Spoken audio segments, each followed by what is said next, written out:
welcome to the show, boys. Thanks for This having is us. it's been a long time coming. I feel like one, we need more New Zealand accents on the show. The last time that Jay came on was probably 4 years ago, maybe. Yeah. And I think I watched that one. it. And I think Alice came on. Yeah, that that was one too. right when Shauna got hurt, so it was just Alice. Yeah, she was here training by herself. Yeah. Yeah. Yeah. She was here with training with Lisa Reed, playing some CBVAs. Yeah.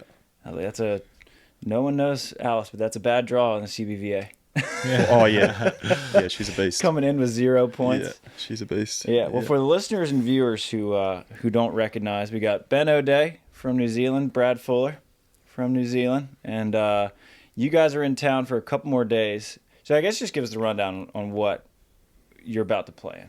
We got the Continental Cup, which is another name for an Olympic trial, basically. Yeah, I mean, it's the tournament that we've been keeping our goal set on for a while now. It's our final chance at doing the Olympic dream and qualifying.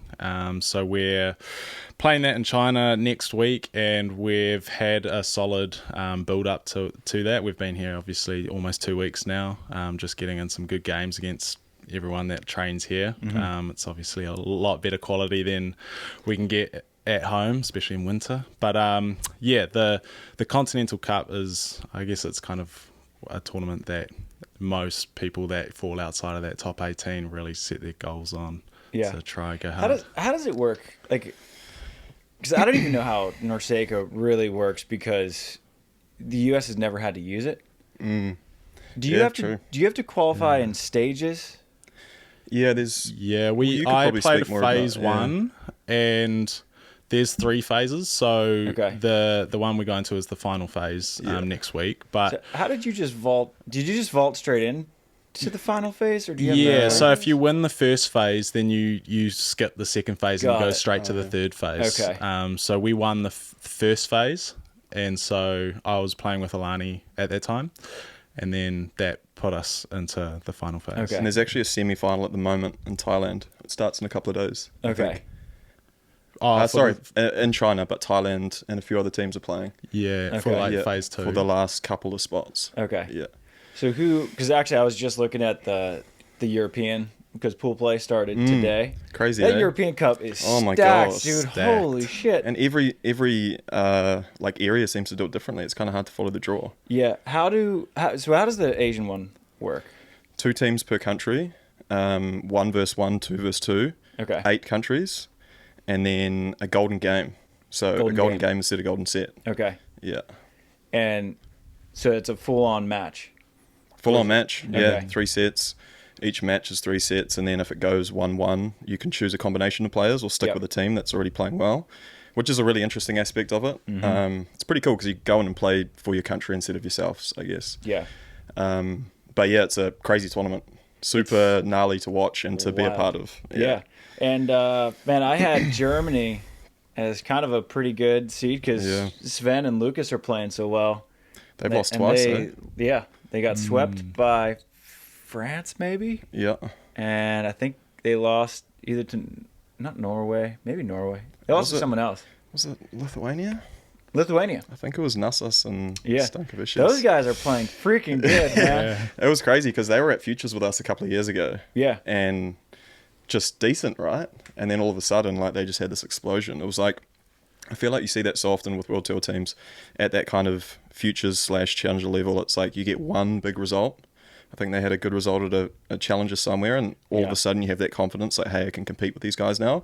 And then that just becomes your standard. Mm-hmm. It's like so many teams are chasing to get that one result to then just, it's like that confidence. You get to start training with the better teams at the tournaments. You know, you're creeping in up through the qualifier, maybe you start getting the main draw, and it just seems like, because it's funny, I was away for a year or two, and that team in particular, they were playing Futures when I was playing with Tom Reed, one of the other guys. Okay. And then when I came back, it wasn't just that they were playing better, but the way they carried themselves around tournaments was just like different, you know? You could tell they just had that confidence and that kind of their swag once they had that breakthrough, which was like really cool to see. Yeah. Winning's it's a skill. Yeah. I remember watching those guys, and when they played really well, it's like, these guys are freaking legit. Yeah. But then they would be up like 19-14, and they would just find a different way to lose. And it was like 4 Yeah. or 5 different tournaments in a row, and they found a creative way to lose against Try and Came I saw that in one. Recife. Yeah.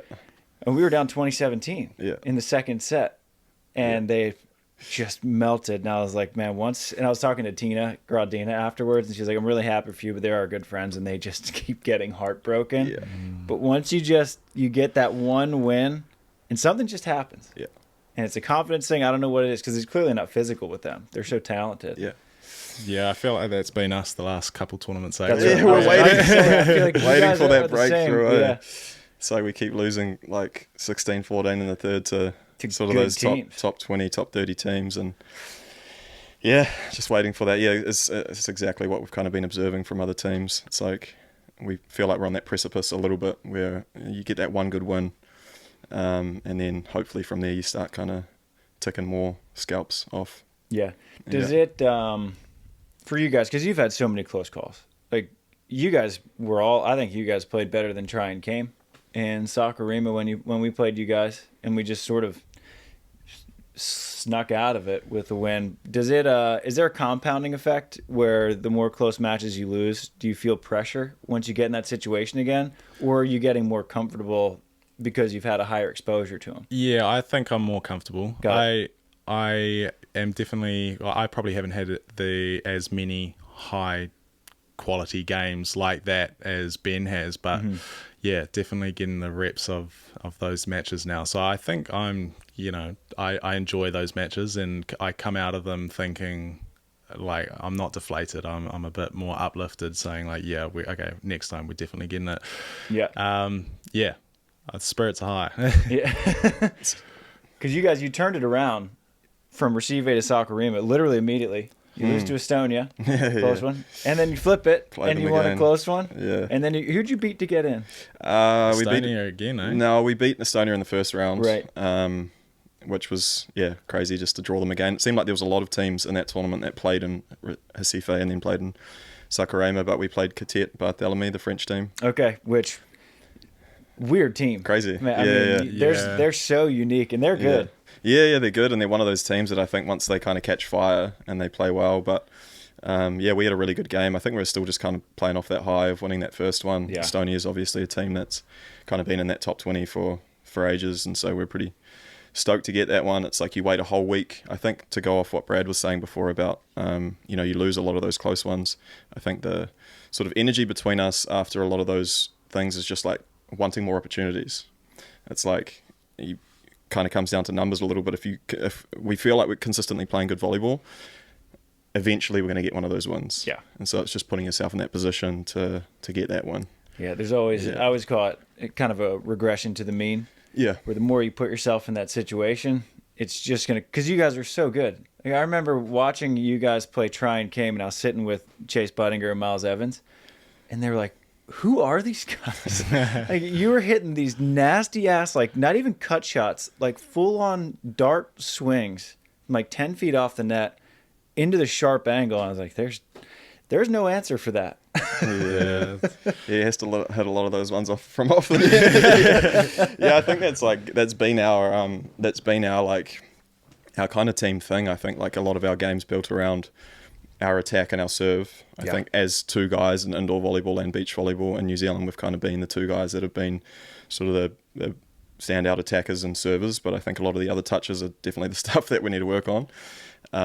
So it's we've kind of just gone in with that mentality, almost like there's no such thing as a bad pass or a bad set. Just get each other somewhere up there, and it doesn't always work. There's a lot of good teams out there. Like we trained with some great teams this week that put you under a bit of pressure with the serve, but it's been fun. We seem to be able to play quite free often, which is nice. Don't have that kind of closed in pressury feeling often, which is cool. Yeah, well, you make teams uncomfortable with your serve.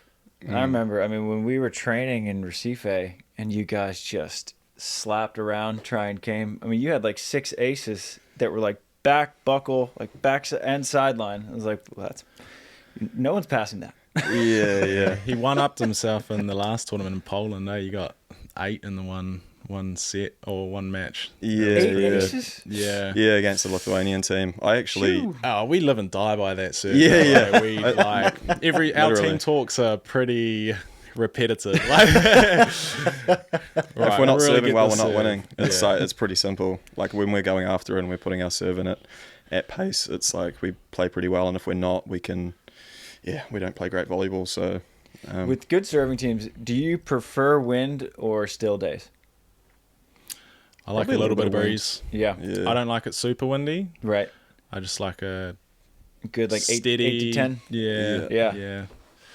Yeah, because it like with Evandro, when it's with the wind, I mean his serve percentage, he's putting like 10% in bounds. yeah, Against the wind, it's a dangerous serve, but he's kind of useless from one side of the net. Yeah. And that's the only way they really earn points. I mean, their dig Yeah. to transition rate is so low. yeah. So I've always wondered Oh, wow. what really good teams who rely heavily on their serves, what they prefer. You guys just like that little 8 to 10 consistent breeze. I think so. Yeah. Like a little bit of a cross breeze, I think, is nice too. Yeah. Like when it's straight down the pipe, I think it just becomes, me as a passer anyway, becomes a little bit predictable unless you start creating some angles with your wrist. But a little bit of crosswind's nice because you can kind of, hit that middle serve that curls in or Yeah. curls to the back corner. Or I honestly think we just kind of throw it up and smack it most of the time. I'd love to sit here and say that I've got this that we have this genius plan on how we go about it, but I think usually it's just some days you feel and some days you don't. You just And got to it's- swing hard and make yeah. birdies. Yeah, yeah. Just give Pretty each other much. the green light. Go for it. Yeah, Yeah. right. Yeah, for sure. Well, how's it been having Jay back in the fold? Yeah, it's awesome. I mean, that guy's got such a big job. It's Yeah. nuts. Like just so many teams. There's some weeks where I'm like, damn, he needs a break. Yeah. Obviously he's balancing his family life and all that stuff too. But yeah, I mean, I was when I first started playing volleyball or traveling, playing internationally, we were like the second team to Kirk and Jace, me and my brother. We actually did my first ever Continental Cup with those guys. And then there was a huge period of time there where that Olympic qualification for London didn't happen, that there was no funding. So it didn't. You guys didn't even get a shot. Yeah, there was just, we still tried to do the Continental Cup Yeah. stuff, but there was just a long period of time there where there was no support. And then Jace deciding to come back to New Zealand, I think, was the catalyst for high performance sport New Zealand to say, hey, this is worth investing some money in because now we've got this coach that's been to the Olympics, coached some of the best teams in the world. So he kind of created that program totally himself, basically. Yeah. It's night and day. It's night and day compared to what it was. It was us going down like with a few balls and coaching ourselves for most of it. We're super Yeah. lucky to have some awesome coaches along the way too, but most of the time. And then since Jace has been back, it's a proper program. He's on a mission at the moment, which is awesome. Like really, really wants to push us and has a huge job, but it's been great. Yeah, I think we probably have different, situations where you were grinding for years trying to, playing pro, and I was kind of just, I don't know, my career was a bit backwards and settled down a little bit before, like, all right, I'll give this volleyball thing a crack. Yeah. Jay was probably him coming back, and I was playing with Ben's brother Sam. That kind of was definitely a big factor for me to be like, all right, yeah, okay, now I've got, a coach, we've got some money, let's try do this full time and see what happens. So yeah, Jay's been awesome, but as Ben said, man, he's a big overworked. job. Yeah, It's a big big job. job. It's a big job. Is it just him? I mean, there's a support team behind him for sure. There's some awesome people behind Yeah. him too. There's a lady, Colleen, who helps tie a bunch of the stuff up. Craig was over here too. Craig Suso. I'm not sure if you know Okay. him. Yeah. He's been involved I know as well. the name. Yeah, so he used to coach Lauda and Zara Goller, Okay. Lauda Ludwig, Yep. when they maybe to one Olympics, I think. So awesome coach too. And there's some other people around, like Volleyball New Zealand has a couple of staff, but it's a couple of staff. Yeah. So I think a lot of the day-to-day operational stuff, logistical stuff around us planning our trips and stuff does end up falling into Jace's lap a little bit, where I'm sure a lot of the time he would love to just come down to the beach and coach. But yeah, you do. Sometimes you're like, man, it's we go out to training and it's pretty crazy actually. Like we'll go out to training in an afternoon and he would have had the A-level players, which are like the up-and-comers. Okay. He would have had the girls already and then maybe even another session or something and then us. And he's coming out with still like the same energy. Still got the energy. Yeah, which is impressive. It's like, it's something that I wouldn't be able to do. Yeah. He can find it. He's always been that kind of pretty energetic personality, I guess. But I mean, having it at his house, where there's a court at his house. Which is pretty cool. That's the training center? The Yeah. Training center? Yeah, That's helpful. It's awesome, because like his family growing up, were like his brother was a professional football player. Mm-hmm. I think his sister represented New Zealand at volleyball and stuff. So they're Okay. sports crazy kids. You can imagine Jace, golf, tennis, everything. They've got like, I think their parents just ended up being like, let's create like a sports center out here. Yeah. So they got the tennis court, little putting green. Oh, that's awesome. Beach volleyball court came in at one point when I was the little kid coming out to help Kirk and Jace, just serving balls. So it's pretty cool. It's like he's got it all there, and he lives kind of on the next property over. Yeah. So he just cruises down through the orchard in his car, jumps out, and it's pretty cool. Oh, good for him. Yeah. I got to get out there. When does the New Zealand tour, when does that run? Like the big tournaments, February, March. Yeah. We only have like maybe 5 events. Okay. And they're 2 more than the AVP? Yeah,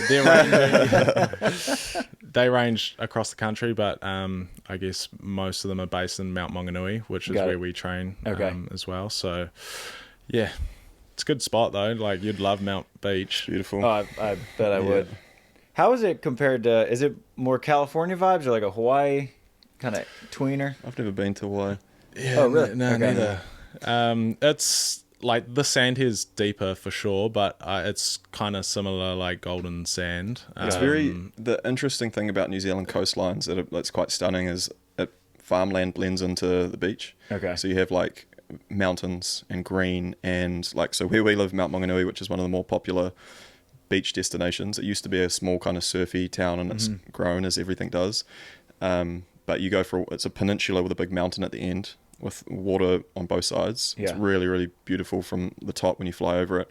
Beaches on both sides, and the beach is awesome for beach volleyball, but you walk up so you've got cafes and restaurants and sky rises, and then a mountain right next to it with sheep running around. So it's like, that is quite cool when you have, especially we've got the blue water, the golden sand, and then the green kind of fields and mountains next to it. The contrast of the colors and stuff is pretty unique. Yeah, me and Tri have been talking about getting out there because I've been telling Tri, like, you just gotta have fun. Yeah. Have some fun volley. And he got his start on his career on the New Zealand tour. I remember. Him and Will Montgomery. I remember. Yeah. Yeah, it was cool when those guys came out. It's like, it's funny. It seemed all these teams come out to play in New Zealand, and then for some reason, 3 or 4 years later, they're just like winning tournaments on the world tour. It seems like they come out, it's their tournaments to kind of dip their toes and see what beach volleyball's about a little bit and have a good time. And he came out with, it was Will Montgomery. Will Montgomery came back actually a year or 2 ago. He came and caught up with us. Oh, did he? Yeah. I think I was maybe playing indoor at the time when they came out, but I might have jumped in a few tournaments with my brother. But yeah, Troy Field's been out. Him and Satterfield. Yeah. You guys almost retired him. He came back and he was like, really? Dude, I don't think I can do this anymore. It's like, we're not winning in New Zealand. Oh yeah. Like, there's he was sneaky fresh, good though. players, and he's fresh. Yeah, and he went out, one of those guys that went out and started doing really well after that too. So yeah, there are some sneaky good players. I think that's the thing, because it's so far to travel anywhere from New Zealand to play tournaments. Yeah. So expensive. A lot of the guys play during the summer, play a little bit of indoor, talented guys, but just never really get the opportunity to get out there and do it full time and develop their skills. Yeah. Well, who's your twos team? Like we're currently sitting as the second team at the moment, based on points actually. But it's Tom Reed and Jack McManaway, the other team. And how'd you guys get past them? Have they traveled at all? We haven't played any tournaments really. I mean, just the challenges and stuff. I guess Brad played a few, but they've gone out and done really well at a bunch of futures events. Futures, got it. They did good at a Asian event too. Okay. They beat one of the good Australian teams. Yeah, they won a futures event in Tahiti. Okay. And they're always kind of always sort of top 5 at those futures events. So been stacking up points. Yeah, they're like a smaller team. But like when they have their chemistry going, they run that shoot set, fast stuff. Like they can be a super dangerous team when they're playing good. Yeah. Yeah, it's like we train against them. You know, when we're in New Zealand, it's just from you guys. Yeah. Very different actually. It's like they're all like control and run that varied offense where we, I guess rely on different things. But no, they're an awesome little team. I played with Tom actually for a year or so, and then Jack is a younger guy. He's only 22. He came through kind of the development program, and yeah, as soon as they started playing together, they won some New Zealand Tour events and started doing really well. I'd say they probably start sort of breaking into the challenger stuff. Yeah, I remember when I played the Futures in Coolangatta. I think that was the first time I'd ever seen you play. Yeah. And you were hitting these angles. I was like, holy shit. Yeah, I've been lucky to have a lot of partners that can set me pretty well. My pass is never that good, but yeah, I was playing with Tom, I think, at the time. Okay. He's got pretty incredible control. Yeah, because I remember seeing a lot of these names that I've seen from New Zealand and Australia. And I was like, okay, that's like kind of a good draw. And I'm like, not a good draw anymore. Yeah. Like I feel like that there's this sort of young talent pool that's kind of coming up. Yeah. Jack's pretty young. I think he's like 21, 22, maybe almost. But there's a few guys that are like coming through the age group stuff now that, are looking pretty tidy. Yeah. But we just don't have as many players, We're like, it's not a very popular sport in New Zealand, so if we get the players, we certainly have athletes, and I think a lot of them, I'm sure the same can be said for the States, is like, very off get picked up by other sports, basketball, but there should be some coming through. Yeah, a lot of guys have had interesting kind of like ways into it, like Tom played volleyball, took some time off, was doing like CrossFit stuff, always a little bit in, and then came and committed again and started playing really, really well. Jack was, I think, a good basketball player and played a bit of volleyball as well. And I think as soon as kind of Jace came back and then there was money and a program available, it gave people a little bit of push to sort of get in and start committing properly. And it's been awesome. Like on our national tour, it's like I played with a guy called Tom Hardles. Okay. I'm not sure if you know him. The last couple of years when I was taking a little bit of time off. And then Brad and Alani, the guy that he was playing with for the last couple of years, and Tom and Jack, it's like each weekend someone's beating the other one, It's just back and forth, which is, it's good. Yeah, definitely needed that competition, Like growing up, it was always like you and Sam. Sam and I think, won like 50 Pro Tour events in a row. It was like, but I mean, in saying that, it was like we were the only team playing full time. Yeah, literally the only team. And there was other good, as Brad said, athletes around that would push us and stuff, but it's different when you've got a team that's sort of trying to play full time, and then everyone else is playing indoor and comes out and just plays a little bit of beach volleyball. I mean, there'd be some international teams that would come out and do really well too. I remember, for years, like the O'Days were the New Zealand Federation. You guys were the only name, and I actually just ran into Nick Lucena like 20 minutes ago. And I remember, because I think, did you play them in Cancun? Nah, we got to train with them actually. Okay. Jace always hooks us up with like awesome training partners from his connections. So like we got to go to Florida and train with Nick and Phil for a bit, which was pretty incredible. Because talking to Nick, he's like, dude, the O'Days could be one of the top teams on the world tour if, like you said, it's so expensive to really do it. Like you guys were talking about, like doing 5-6 month stretches because you just can't go back home because it's so expensive. But Nick was like, dude, if they were to relocate in California and train and do it proper, like you guys would have been ridiculous. Yeah, it's one of those things. It's like, that was just a period of time there where there wasn't much support.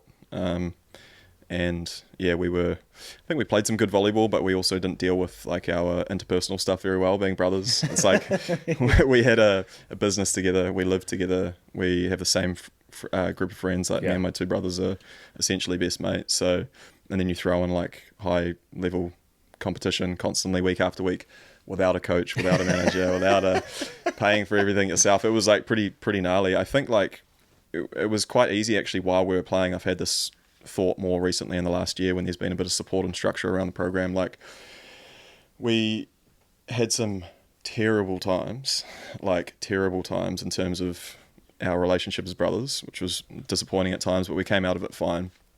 But then looking back, like now I'm kind of like, we did pretty well to keep doing it for that long, to be honest. We're both like pretty resilient people.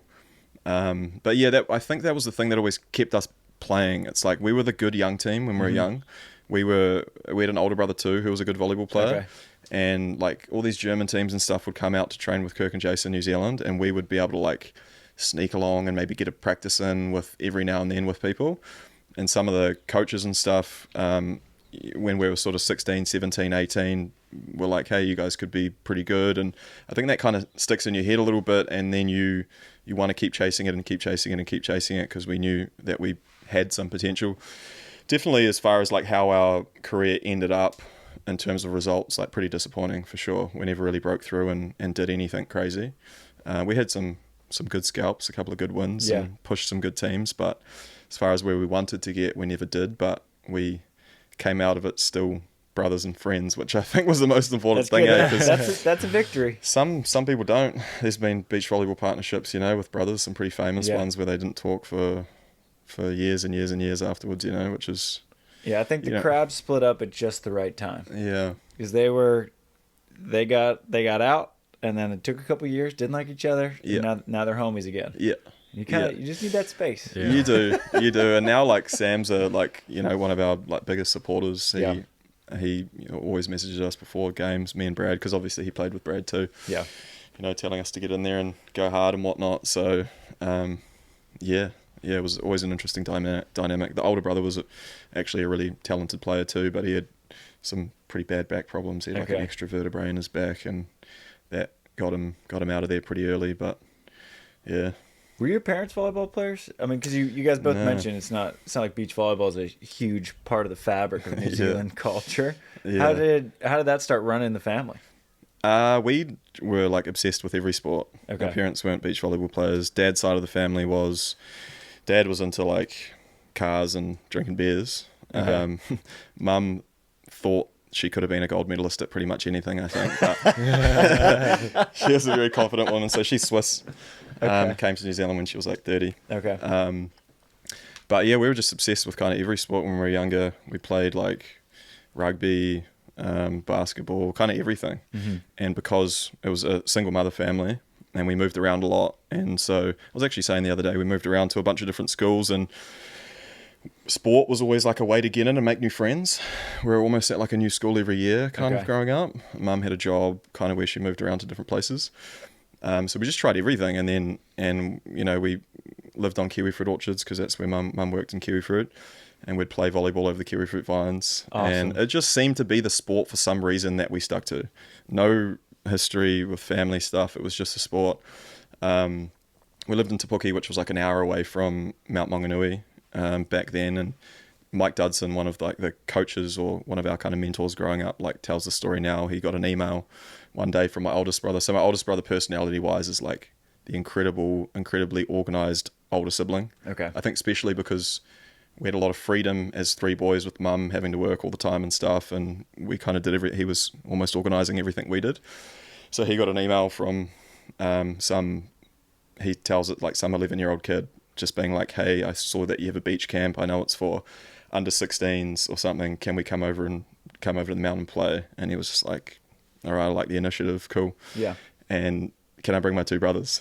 And like, I was like 8 or something, and just came over there, and it was all older kids. And I think they kind of told me I wasn't allowed to play, which I was pretty devastated about, but just sat there. And, we were just super, super keen. I used to turn up to my brother's trainings and be that annoying kid that would just try to jump on the court and get told to leave all the time. And yeah, I guess we built a friend group around volleyball who we're still good mates with. All of our mates are kind of all volleyball guys, and that just became, ended up at a really good volleyball school too, mm-hmm. which was awesome. Had some good coaches, and it's kind of one of the better volleyball schools in New Zealand. So yeah, it just ended up being the one that stuck for whatever reason. Yeah.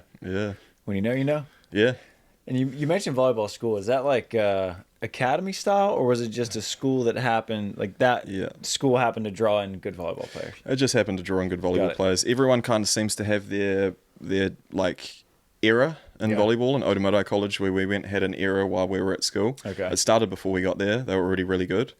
And then Brad's school, actually, Tauranga Boys. I was at the rival school. Okay. Yeah, it was our rival school. So it was like, their school was a really good sports school. Okay. And ours was like the multi-gender, you could do a little bit of everything at Otamutai College. Yeah.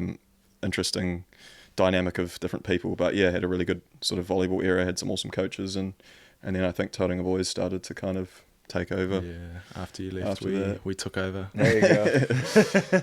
Because Yeah. you would have just missed Ben, right? You guys are what, 4 years? Yeah, I Yeah. missed him by a couple years, I'd say.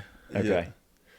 So how did you get into it then? I think asking how guys get into beach volleyball is always so interesting to me because it's just not if you're not in Southern California, no one grows up playing it really. Yeah, Because it's not here. It's not a college sport yet for men unless it's like junior college, and so you don't really see it. Yeah, no, I have a similar story to Ben, I guess, Okay. where like I have two older brothers, and we just played every sport you can think of, like anything that came our way. Oh, do you want to play rugby? Like, we did skating and everything. So yeah, and like my older brothers both played basketball, so I got into that Okay. a bit, and I was playing basketball through high school, and then I also kind of had volleyball. It started off on the side, and then I kind of created a friend group within volleyball, and like my best mates were playing. I just loved it, and yeah, it just kind of took off from there. Yeah. And when so you mentioned that this year, now that you have a little bit of support and funding, is that full-time jobs or do you guys have to do kind of the side hustling No, thing? we're still hustling on the side. Yeah. So I actually work for pretty much full time for our local council Okay. back at home. So I've been doing that for like 5 years now almost. Okay. And I'm and always so obviously- interested how different federations do it because some guys, I'll ask them like, "What else do you do?" And they're like, "Oh, that's our job." Yeah. Oh, that's yeah. great. Yeah. I would love to. I would love to be able to Yeah. do it full time, and 100% focus on everything. But it's great that we do have funding now. But it's always that thing. I just want more. I Yeah. need more. Like, no matter how much you get, you kind of seem to always be in that situation with the sport. I mean, Brad's got a family too, so Yeah. And I think like the years of when you're younger, you're totally happy to do it by the bones of your Road dog. yeah, and then eventually you're kind of like all your mates start, buying houses and doing things and stuff, and like, oh shit, I'm 32 and should probably do something on the side too. So yeah, we I mean, Sam and I always worked. We always had luckily we had sort of online jobs. We did some marketing stuff. Sam's a really good videographer, and we helped businesses out with online stuff. And then now myself and my two brothers have a solar business in New Zealand and Australia. Okay. I moved to Australia. I live in I didn't know based that. in Perth now. Yeah. Okay. So been back in New Zealand heaps. So yeah, we have the business together, which is pretty cool. Yeah. And it's at the point now where I can travel, and I still obviously have to work a bit on the road, but I don't have to be on the roof. Yeah. There was a lot of that for a while, but which is always hard to balance. But yeah, you make it work. Like Yeah. even with Sam and I, it's like, when we came into the program now, or myself anyway, sort of 4 or 5 months ago, back into it again, and there was some support there. And I remember having dinner with Sam, and I was like, I'm booking flights and stuff now, and I'm able to send, you send the receipt off and someone sends the money back to you. I'm like, this is so sweet. Like, how did we do? I said to Sam, how did we do, how did we do it for so long? And he's like, bro, I honestly have the same thought sometimes. Yeah. We somehow made it work because like Europe's not cheap. Right. Flying even here is not. Flying from New Zealand to anywhere is super expensive. Yeah. But the cool thing about the beach volleyball community too, I think, is like we started off sleeping on Kirk and Jace's floor. That's just what we did. Wherever they went, we would sleep on their floor, and then, which was really cool by them. And then we went to like booking, we'd stay at hostels, would stay at like mates' houses. You start building contacts in different places that you go around. Sleeping on people's floors, couches, places, obviously you'd book ACOM and stuff, or if you made it into the main draw, you'd get. And when you play in Asia, everything's taken care of, which is pretty sweet. Really? Yeah. So they don't pay your flights and stuff over there, but once you arrive, they pick you up, they pay for your ACOM, food, prize money's pretty decent considering the level. Yeah. So yeah, you obviously make it work somehow, but yeah, we would go off for 8 months, a year, most of the time. Yeah, it's funny, because you hear like on obviously with social media now too, you get the Europeans like, oh, I've been away for 6 weeks, and like they're like, oh, you have no idea, right? Like, in saying that, it's a lot different, and I can see it from Brad's perspective. It's a lot different when you have kids and a wife and stuff at home. The reason Sam and I were able to make it work, and also we loved it. It was fun, you know. Living out of a suitcase kind of started to become like comfortable for me. Yeah, like, it was weird to have a room and like put my stuff in the cupboard, but yeah, having a family, and I've got a girlfriend now, and yeah, that obviously is different than when you're just young. You're in your early 20s, traveling around with no kids and no partner and whatever. It's like a OE with volleyball. Yeah. Yeah. The road dog days before the family, man, you look back and you're like, we did what? Yeah.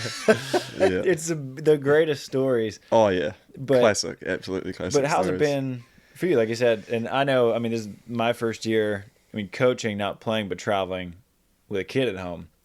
It's different.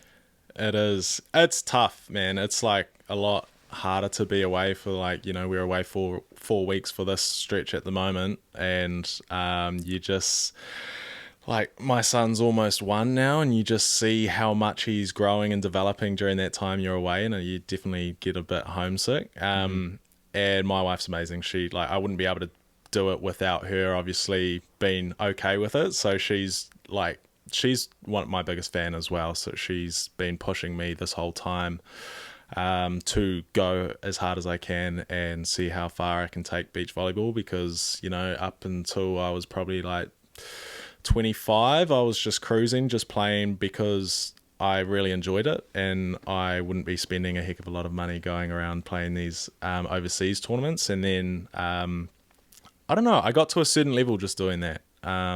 Just came out of nowhere and was just the best guy all of a sudden. And then I found myself, like, you know, I picked up Sam. That was kind of the thing for me that kind of made me think, oh shit, okay, I've just picked up Sam, the best blocker in New Zealand. Maybe I can take this a bit further. And then it just kind of has started to snowball, like Jay coming back, got that funding, and I was like, all right, yeah, just give this a really good go. And with my wife, you know, backing me, she was a huge support, just said, yeah, I'll back you to do that, because you feel bad, like, going away for so long, and, like, you know, I'm just leaving her to look after 1-year-old almost, and I'm just like, oh, okay, yeah. And I know she's talking to her friends as well, like, you know, like, her friends would be like, why do you let him do that? And I'm just like, hey, we have great comms, we talk about it a lot. So yeah, and it's funny talking with Casey Patterson about it. So he has 5 kids now, and now at the end, he's retired now, but he'd go on the road and be like, dude, this is my time off. When he's on the road. You come back with 4 kids, 5 kids, then the real work begins. It feels like that for me as well. It is not a vacation by any means. No. And I think that's one of the biggest misconceptions about beach volleyball, is that we go out and we play and it's an hour, and then we just go sightseeing, and it's just all like coconut trees and vacation, when it's really like you train, you lift, you play, you put your feet up, you probably take a nap, maybe do some more film, then you sleep, and then you do it again. And it's just like, it's round the clock volleyball. Yeah. And we're both working while we're overseas as well. So like, we'll train and then park up at a cafe and, like, you know, be online for a bit. And then your day's just gone once you've, like, done all your things that you need to do, the gym and, you know, film, whatever it is. You just find yourself, all right, it's 8 p.m. Like, okay. Yeah. Well, how did you guys end up together? Because you mentioned you had started with Sam, and I feel like you guys have played with everyone there is. Yeah, you kind of in New Zealand. You do the rounds. Yeah. You do the rounds, and there's, like, not a whole lot of. There's not, like, Sam was kind of the only blocker for so long. I mean, like, I would try. Sam was a damn good blocker. Sam was an incredible blocker, as far as, like, just reading the game and technique and stuff. Like, pretty unreal, which was kind of crazy, because there wasn't anyone to, like. I mean, I guess Kirk was a good blocker as well, but he'd kind of developed his own style a little bit, I guess, from watching and stuff. But yeah, I took a little bit of, like, time away, I guess. Like, the last season I played with Tom Reed, my career has been like pretty riddled with some pretty gnarly injuries. So there's been a lot of years where I've kind of had surgeries and taken time off and whatever. And then Tom Reed and I had a season together when Brad was playing with my brother. After that season, I had a really bad back injury, needed to take some time off, just felt like I needed a little bit of a break. So kept playing some tournaments with a guy, Tom Hardles, and then would come back to New Zealand and play in the summer, play the national tour. So still keeping that touch with Jason and Craig and the guys involved in the program, while Brad was still doing it full time, and he picked up another guy, Alani, and they played together for, I guess, the last sort of year and a half-ish. And then with the Continental Cup stuff coming up, there was only 2 teams. It was Brad and Alani and Tom and Jack, which that's all you need. But if one guy gets injured, you kind of need guys outside of that. So I think it was like pretty clear to me that Jason and Craig and stuff were pretty interested in having guys involved, regardless of kind of what that meant, able to kind of step in and whatnot. And then so we would have conversations back and forth. Tom and I started getting, we'd get little bits of support and stuff for tournaments, so keeping us in the loop with things. Obviously the huge resource of being able to use Jace's coaching stuff. He'd even send us game plans and stuff. Tom and I weren't necessarily training too much. He was in New Zealand, I was in Perth. We were doing what we could during the week. I'd go down and hit with the local guys, and he would maybe not train. No, no. He, me and him, like good mates. We had an awesome time. I think a lot of our tournament, our playing was based around like having a good time. Both super competitive guys, and he's an awesome player too. And then I realized that I was really enjoying still playing.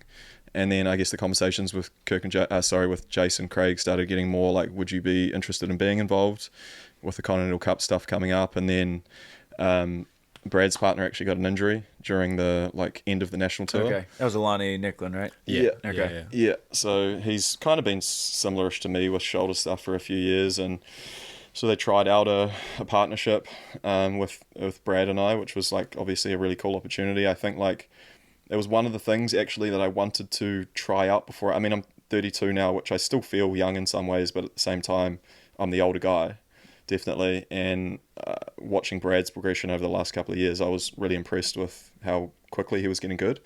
And I just liked the potential match up in terms of how we could potentially play together. Mm-hmm.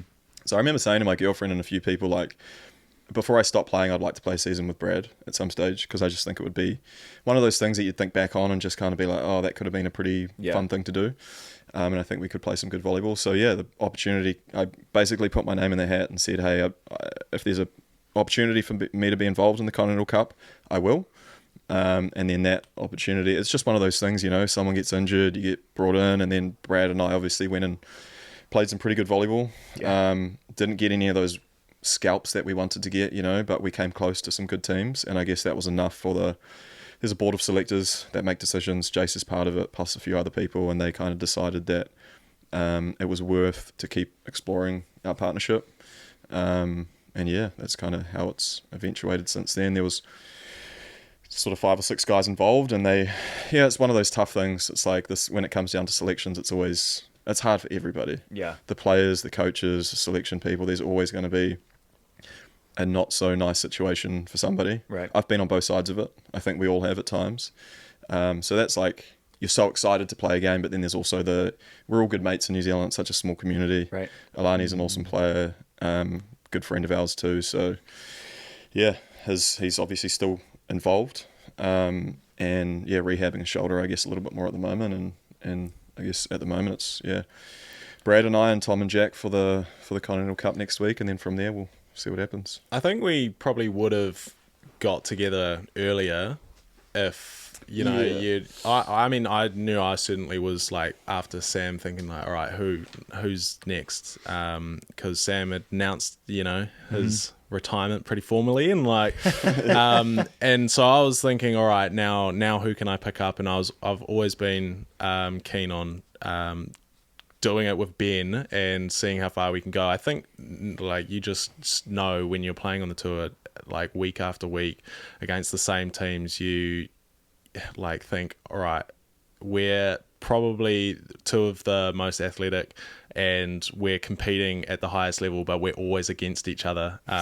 What would it be like if we were on the same side of the net? So definitely had that curiosity earlier on. It was just kind of the way the timings happened. I think, it just fell into place a bit later.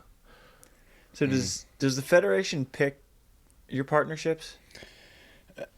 In a way, I think like the New Zealand program has found a medium where there's definitely some input from the players, and then there's some input from coaches, selection kind of thing. It's not like, some programs are like, you're playing with this guy, you're playing with this guy, and then some programs are kind of like, form your own partnership and try be better than everybody, and if you are, we'll support you. In New Zealand, it's like, I feel like it's a little bit of both. Yeah, it's a bit of both. I'd say to start with, you kind of just have to find your own player to play with, and like you'll get to a certain point where you're starting to get attention, and then coaches will step in and be like, all right, have you tried? Let's try mix it up now and see who you can play with. Yeah. Okay, because we just had Eric Shoji on the podcast, and he was wondering, because for indoor players, it's such a foreign concept for them. He's like, you get to pick your team? What do you mean you get to pick your team? He's like, what do you? And he just asked us, what do you think if USA selected the teams? And we kind of went back and forth on it. And do you know any other federations that just straight up pick the partnerships? I would almost guarantee that China does. Okay. I don't know, but I would almost guarantee just based on how they run things over there. I think that Australia would too. Would be my guess. Okay. Their program's always been pretty like structured from the top in terms of setting expectations for the players. Outside of that, not too sure. I don't know. Okay. I'd imagine the more money there is in the program, the more probably like decisions from there's going to be. Yeah, because I've always wondered if Brazil does it. I don't know how they run.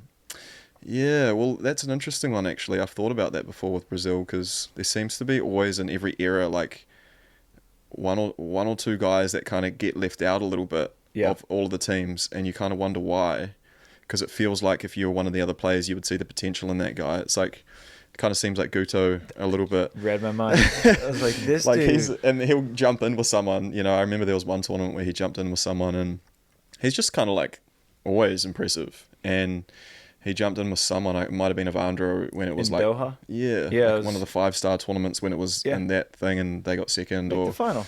Yeah, it was like his one opportunity, where he got this really good. Not to say that his partners he's had haven't been good. I mean, Pedro's obviously a legend. Yeah. But as far as like getting another guy kind of his age that he can build through a 4-year process to the Olympics with, it seems like he's never really had that opportunity.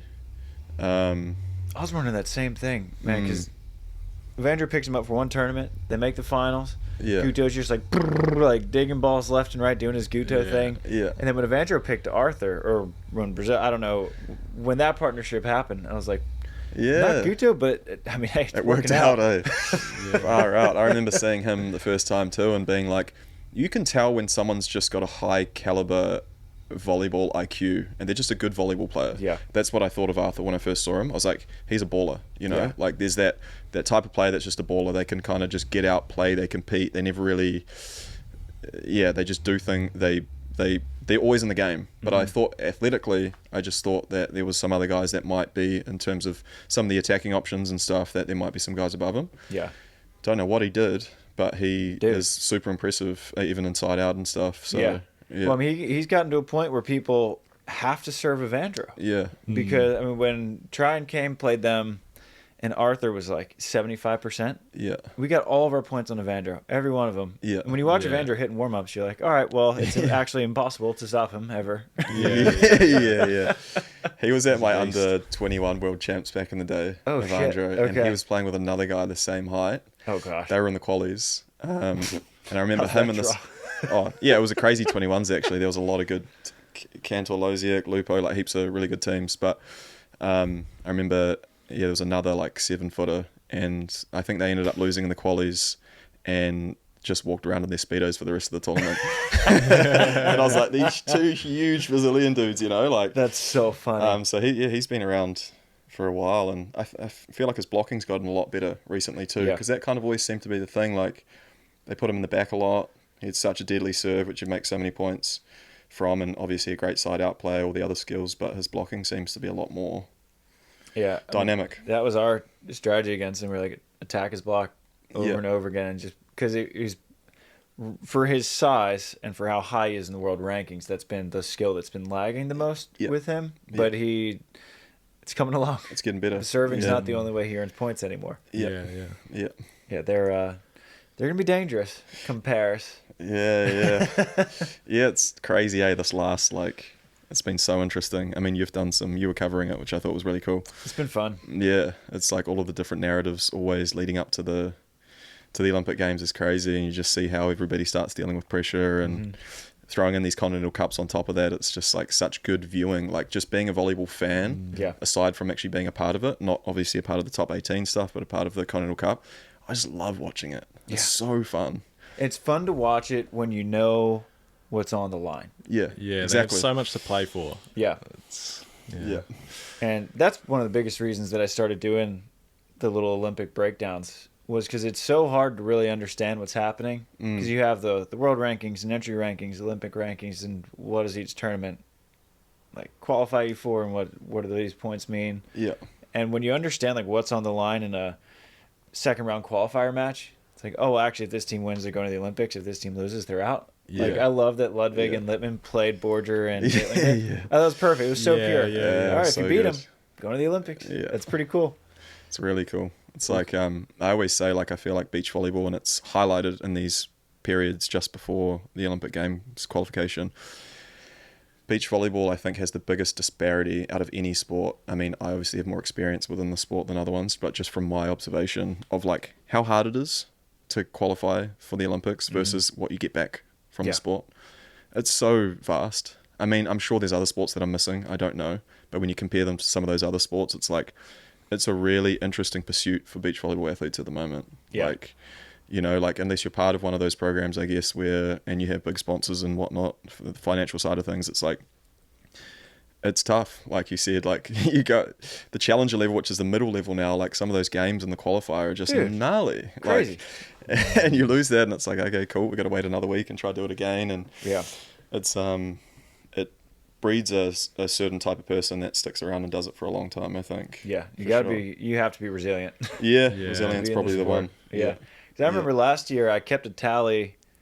It was almost every single Elite 16 had a qualifier team in the semis, just back to back, the whole way through. Yeah. And then you had, I think, Nikolai Kodafava, their first win, they came out of the qualifier in Yermala 2 years ago. Yeah. I was like, there's no good draws. It's pretty tough. We're grinding. Well, who's so you guys, and I would think Australia would be the strongest other Continental Cup team in Asia. Who all? Do you have 8 teams? Yeah. Who are the strong ones? So us, Aussie, China, Iran's good. Sneaky. Iran's good. Sneaky. I know their ones team is good. I don't know if they're deep. Their two I haven't seen teams, them on the road at all. yeah, they can't get visas anywhere. So they just play in Asia. I think if they could get visas anywhere and they could build a program around beach volleyball, they'd probably be a lot better. Obviously, they've got that indoor program, which is just, I think volleyball's just a massive sport there. Yeah. But yeah, Iran's always good. Yeah, they get those good indoor players, breeding them from there. Yeah. Who else? We got Thailand. Their ones are pretty sneaky too. Yeah. Indonesia. They're solid. Indonesia just won a futures event. Okay. And beat one of the Oz teams that's going to be there. It's been really interesting actually, because there's been some Asian events leading up, like Tom and Jack, our other team that's going with us. They beat one of the top Aussie teams, Nicolaides and Karaha. It's a good win. Yeah. 'Cause they're playing really well right now. So they beat them in an Asian tournament. We had an Asian tournament not long ago, which was a lot of those teams that are going to kind of be there. So it's and even no one's going to be a walkthrough basically. Yeah. I think it's one of those things where it's always hot. Yep. It's there's more pressure, obviously, people either really grab that and play really well, or it goes the other way, and you've got this interesting dynamic with two teams. One team could have a shocking tournament, one team could have an amazing tournament. But yeah, Asia's been I think for the last 3 or 4 years, when you throw Qatar and China and Australia, there's a lot of actually pretty good Asian champs now. Is not an easy tournament to win. No, and I feel like not that it was any tournament's ever easy to win. Yeah. But it's significantly harder now, I think, than it has been in recent memory. For sure. When Sam and I were playing all of our Asian stuff, like we were a good Asian team. We would win a lot of Asian events. It was like the semis and finals that were the really tough games. Whereas like now it's like first round out of pools going to be tough. Yeah. Yeah. And who's Australia sending Nicolaus Carricker? Paul and Chris?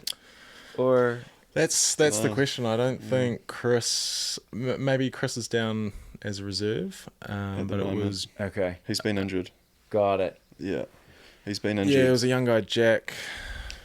Is that the one he played with in all the Australia Futures? Yeah. Yeah. Okay. Yeah. So those guys came out and won that Asian event as well. Okay. Jack and Paul. So I guess they have to make a decision between going with the young guy he's pretty freaky athletic. Yeah. So usual Australian breed, like 6'7", wiry, jumps pretty high. It's hard.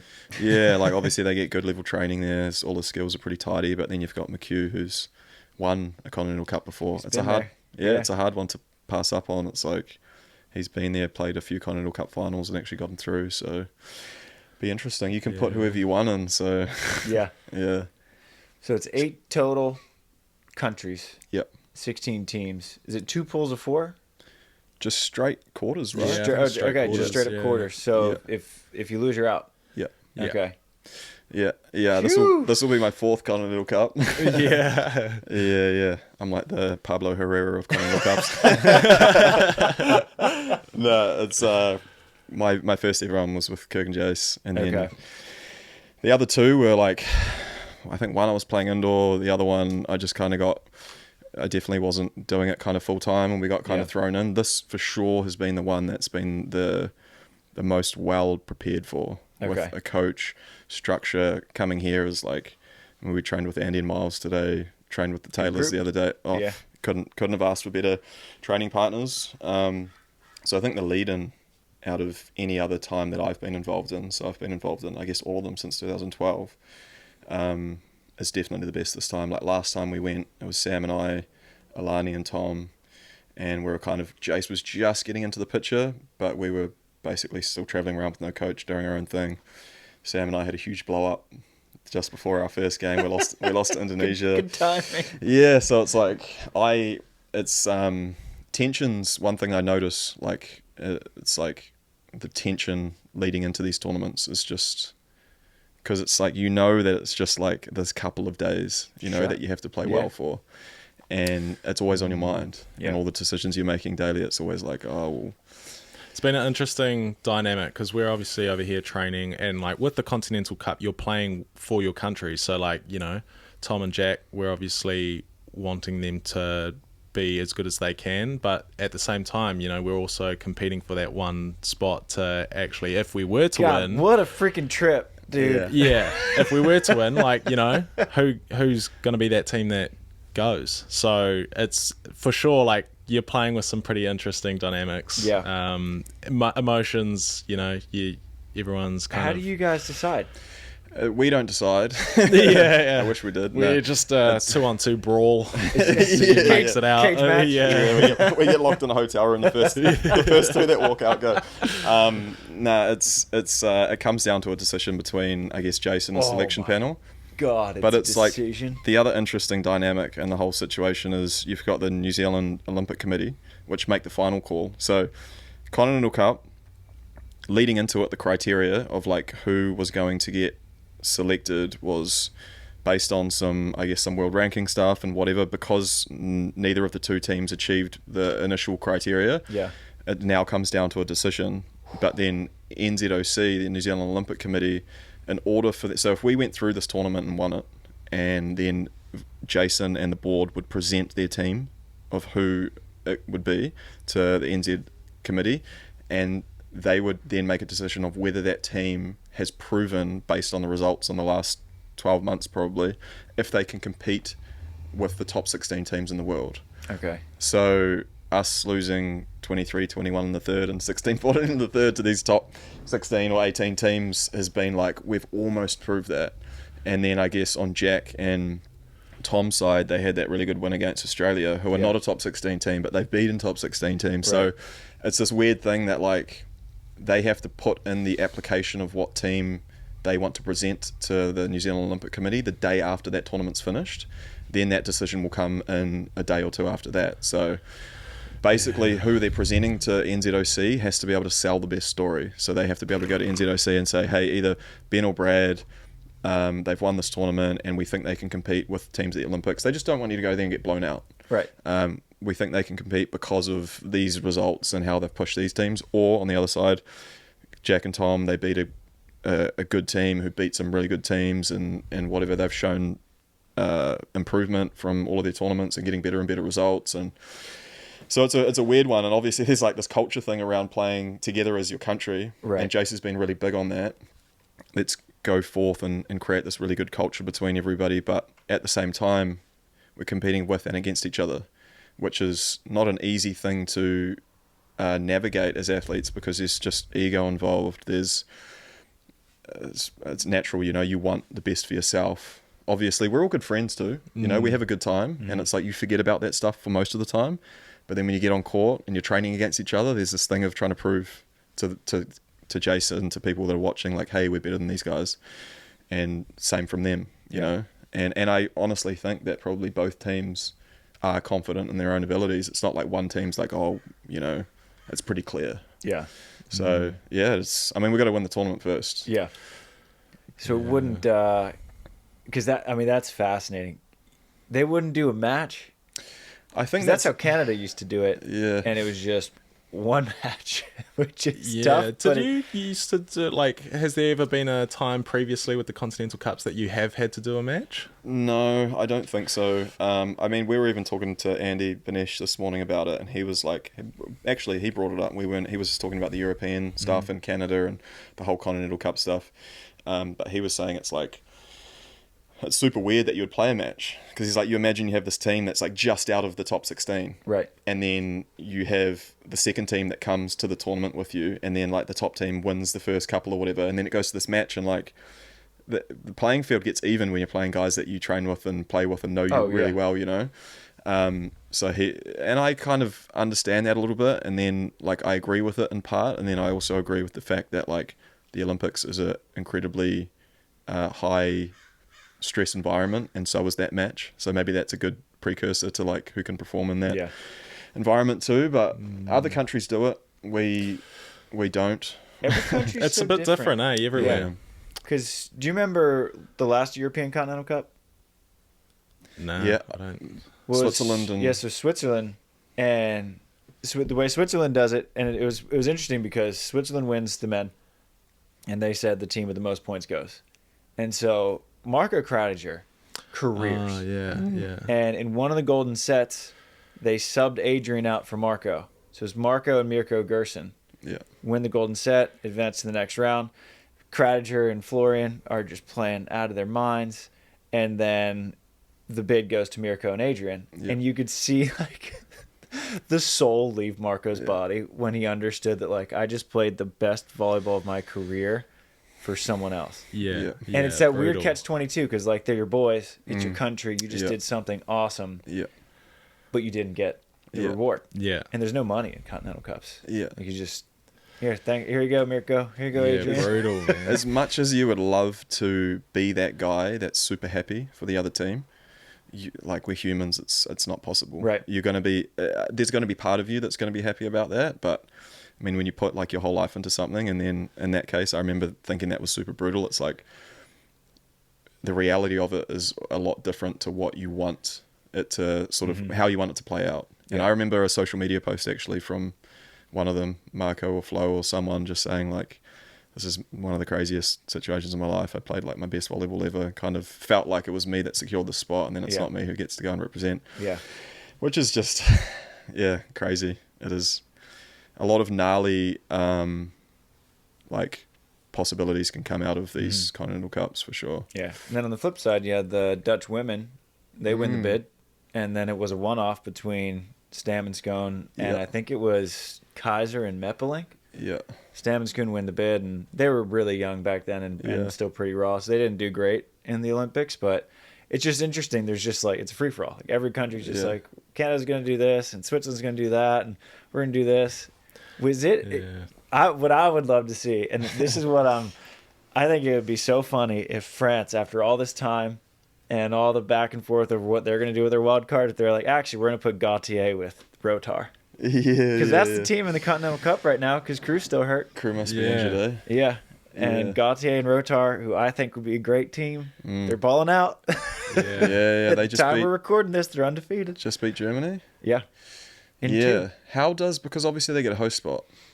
Yeah. Do you know what's going on with that? It's been, we have this like commentating group chat, Yeah. and we've been trying to figure it out. So this French newspaper did a story, and so it's based on 3 criteria. It's like results, ranking, but then there's the third criteria. It's just like also who we think is going to be our best representative. So at the end of the day, they just pick whoever they want. Yeah. Yeah. And I think that there are certain parties who want Lanil and Bassero. He's got the indoor stars. There are certain parties who want Crew and Gautier because they've gone out.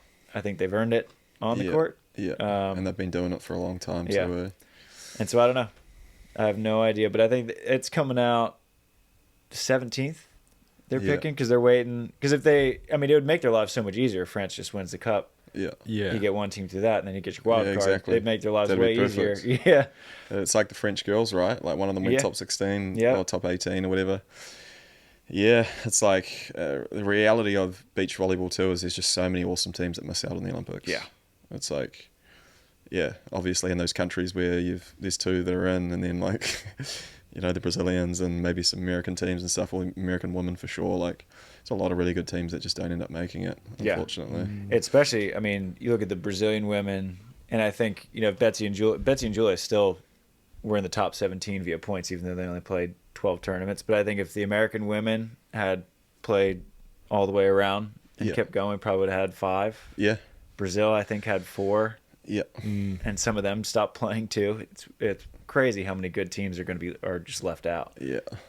It's the way it is. Yeah, definitely. Like even for the men, you know, there's the US men.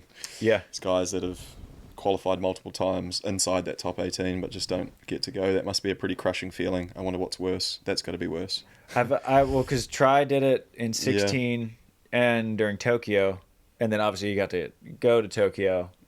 But I asked him this time, because if him and Kane would have kept playing, I think they probably would have ended up in the top 17, but not qualifying. Yeah. I don't think they would have ever caught Chase and Miles with how they were playing. Yeah.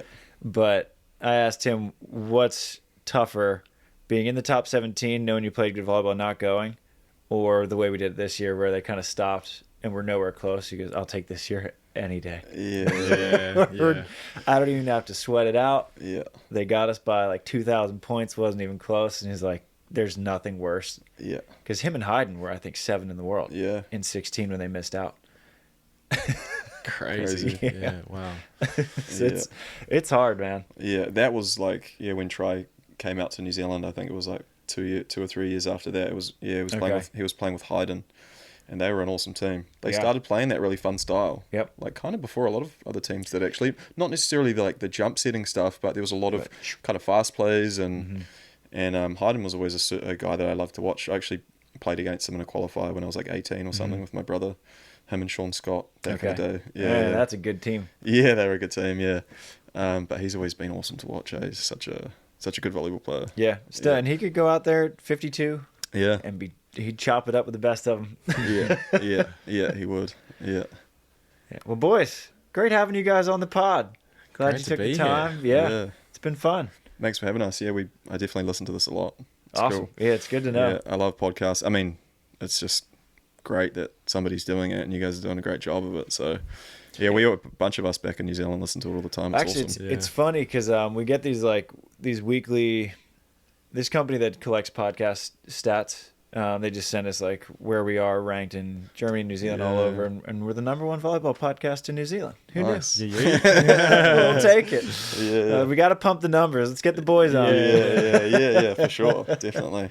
We'll get some people watching. Yeah, well, where can people follow you guys along your journey through Continental Cup, Olympics, World Tour, whatever? Instagram. I actually post a little bit on TikTok as well every now and then, but yeah, we could be better, I think, with probably sharing our stuff. It's a pretty I just feel like it's a bit of a Kiwi thing. We just kind of sort of do our thing and carry on. But I think we're trying to get a little bit better at it. But Every now and then, we'll be like, oh yeah, we should something be letting everyone know what we're up to Yeah. because It's tough because from a quality of life standpoint, you're doing it right, not being on social media all the time, Yeah, and then yeah, from yeah. where it's such a content-based sport, it's like, damn it.